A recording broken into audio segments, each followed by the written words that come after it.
Hello, beautiful friends. Welcome back to 365 Days of Love and Miracles with A Course in Miracles. My name is Arlene Years, and I am so glad that you are here. Please remember to listen right until the very end because we have a special treat for you. And if you enjoyed today's video, please click like and subscribe down below because this helps others to find us on YouTube. Today's lesson is lesson number 187. I bless the world because I bless myself. I bless you because I bless me. Today's lesson is one of my favorites. It's a beautiful lesson in how abundance works in God's world.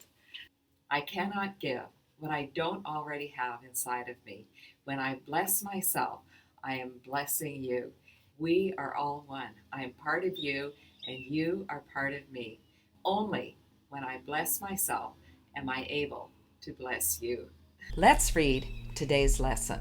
No one can give unless he has. In fact, giving is proof of having. We have made this point before. What seems to make it hard to credit is not this. No one can doubt that you first must possess what you would give. It is the second phase on which the world and true perception differ. Having had and given, then the world asserts that you have lost what you possessed. The truth maintains that giving will increase what you possess. I love this idea. Let's talk about it. This is the law of reaping and sowing as first found in the Bible in Galatians 6:7. Whatever a man sows, that will he reap. If I give away misery, fear, pain, loss, that is what I am going to receive. And if I give away love, peace, joy, that is also what I'm going to receive. So what am I going to give away? It's a no-brainer, isn't it? Keep reading. How is this possible? For it is sure that if you give a finite thing away, your body's eyes will not perceive it yours. Yet we have learned that things but represent the thoughts that make them. And you do not lack for proof that when you give ideas away, you strengthen them in your own mind. Perhaps the form in which the thought seems to appear is changed in giving, yet it must return to him who gives. Nor can the form it takes be less acceptable. It must be more. Let's talk about it. The world says if we give it away, we lose it. And right here, God is telling us that if we give it away, we get even more back. We won't necessarily get it in the same form, but we will receive a much greater abundance. Let's keep reading. Ideas must first belong to you before you give them. If you are to save the world, you must first accept salvation for yourself. But you will not believe that this is done until you see the miracles it gives to everyone you look upon. Herein is the idea of giving clarified and given meaning. Now you can perceive that by your giving is your store increased. Let's talk about it. Once again, we're talking about salvation.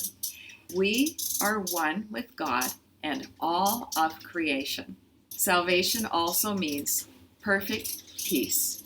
Now you can perceive that by your giving is your store increased. So it's only by trying it and seeing the miracle that we start to believe that this actually works. We are encouraged to give it a try.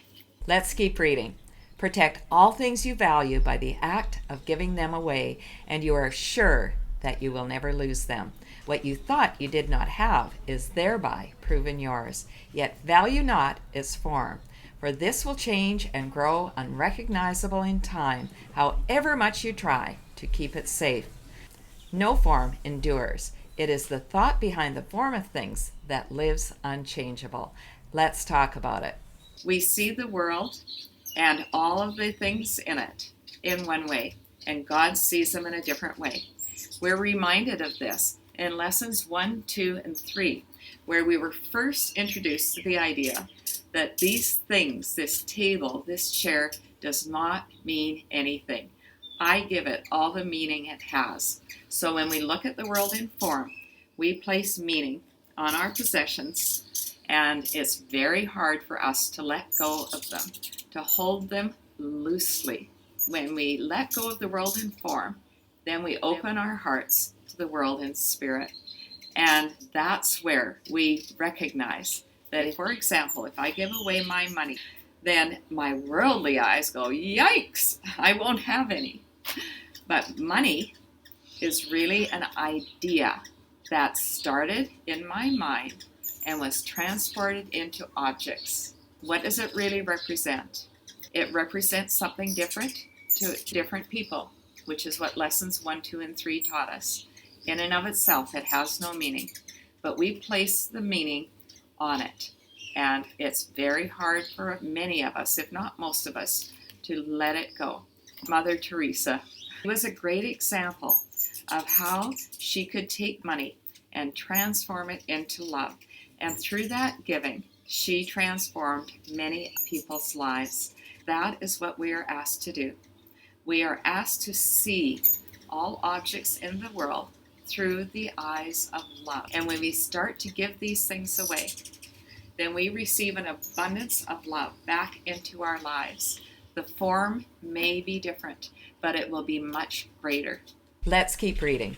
Give gladly, you can only gain thereby.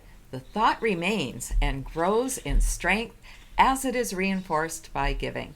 Thoughts extend as they are shared, for they cannot be lost. There is no giver and receiver in the sense the world conceives of them. There is a giver who retains, another who will give as well, and both must gain in this exchange, for each will have the thought in form most helpful to him. What he seems to lose is always something he will value less than what will surely be returned to him. Let's talk about it. Cast your bread upon the waters, and it is returned multiplied. There are many examples of this in the Bible. Think of the fishes and the loaves, where God set out with just a little basket of bread and a couple of fish, and he was able to feed 1,000.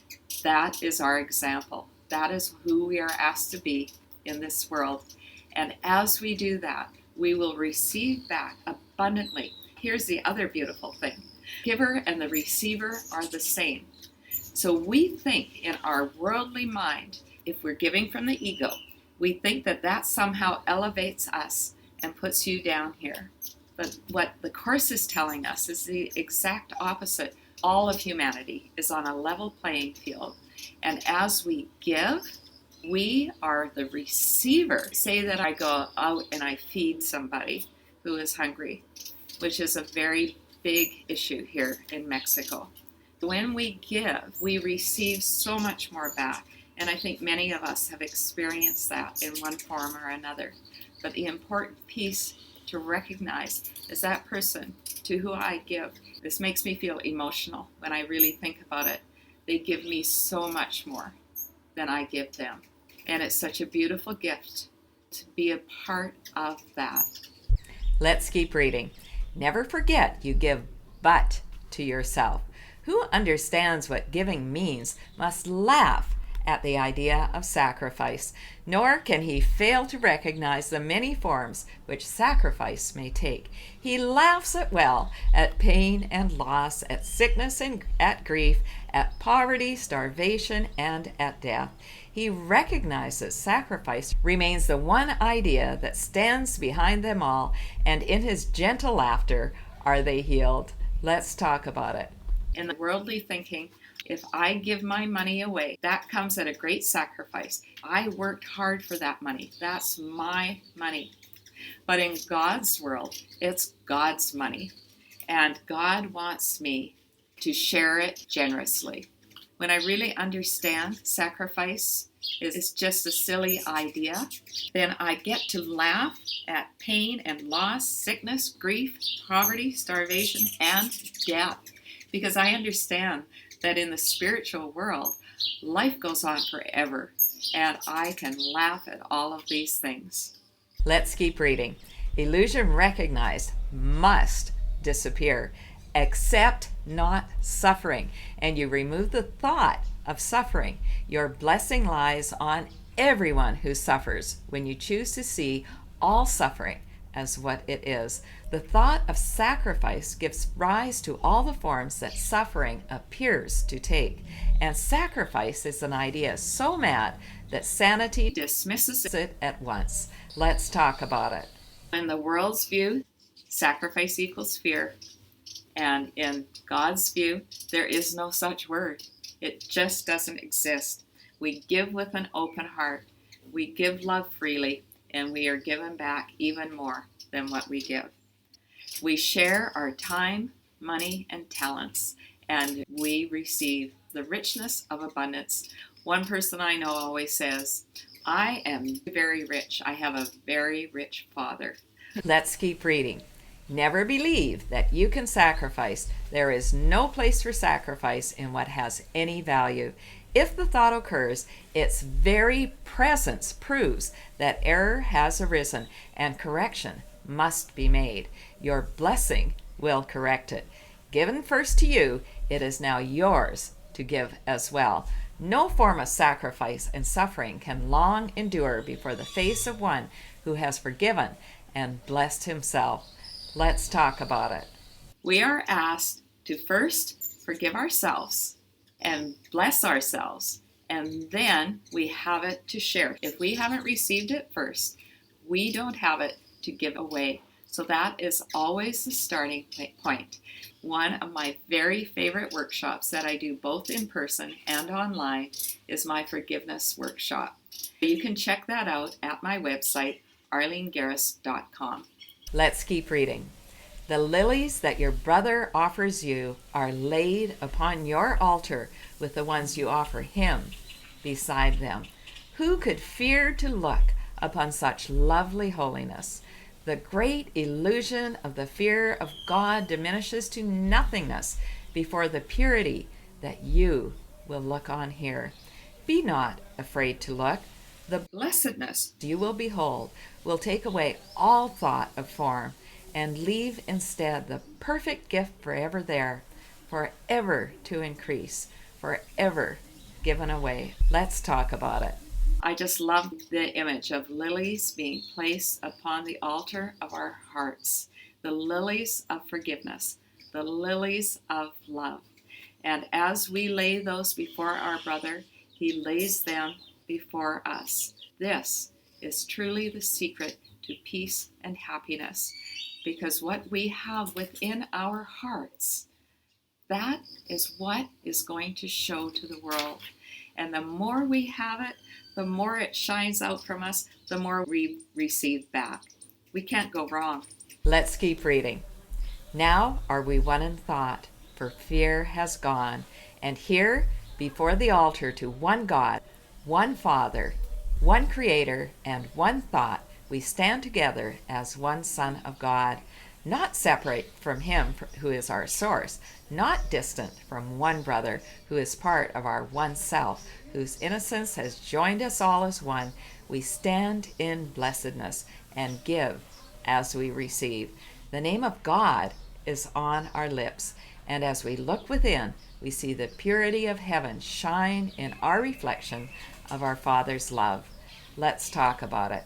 We're one in thought, for fear has gone. Poof, it's vanished.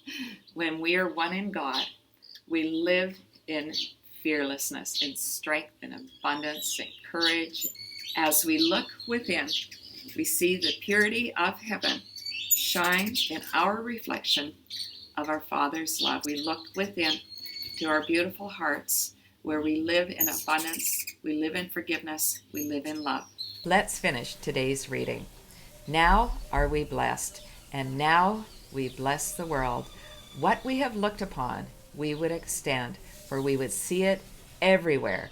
We would behold it shining with the grace of God in everyone. We would not have it be withheld from anything we look upon. And to ensure this holy sight is ours, we offer it to everything we see.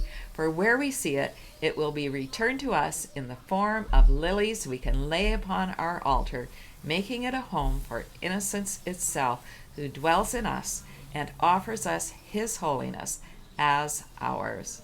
Oh, what a blessing this lesson is. My heart is just full of the blessings of being with you, of contemplating these incredible ideas. And as we share them, we are blessed. I'm sharing them with you, and you are surely sharing them with me. I bless the world because I bless myself. Thanks so much for listening right until the end, my friends. If you enjoyed today's video, please share the love. Tell others about these videos. Encourage them to start at lesson 1 and only do 1 lesson a day. Are you ready for our special treat? Here they are, just flying up there. So beautiful, so magical.